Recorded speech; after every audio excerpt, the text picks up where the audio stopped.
Have you ever felt a shiver down your spine? The kind that whispers you're not alone, even when you are. Tonight, we journey into that very feeling, into a darkness where the line between reality and performance blurs into a scream. The old camper van sputtered, coughed, and died, leaving them stranded.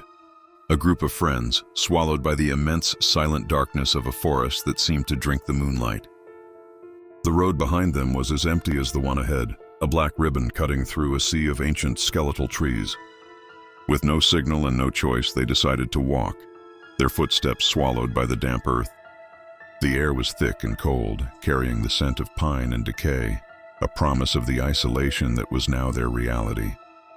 Deeper in the woods, a faint flickering light beckoned them. It led them to a house, a relic of wood and shadow standing defiantly against the encroaching wilderness. The door creaked open under a gentle push, revealing an interior that felt colder than the night air. Strange, unsettling symbols were gouged into the wooden walls and floors, spirals and lines that seemed to writhe in the dim light of their phones. A half-finished ritual, a place of forgotten dread. A sudden noise from upstairs made them freeze, the sound of something, or someone, moving with deliberate slowness. The realization hit them like a physical blow. The doors and windows were now barred from the outside, solid and unyielding. They were not lost, they were caged. A figure emerged from the shadows, its face hidden behind a crude, expressionless mask. It moved with an unnatural silence, a predator in its own domain. Panic erupted. They scattered, crashing back out into the suffocating woods, the masked figure, a relentless phantom at their heels.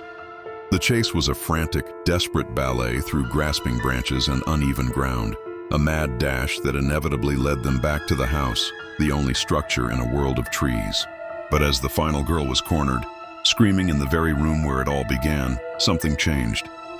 A set of hidden spotlights blazed to life, illuminating the scene. The walls of the house pulled away, revealing cameras, a production crew, and rows of seats filled with a silent, watching audience. The masked killer removed his mask, taking a bow.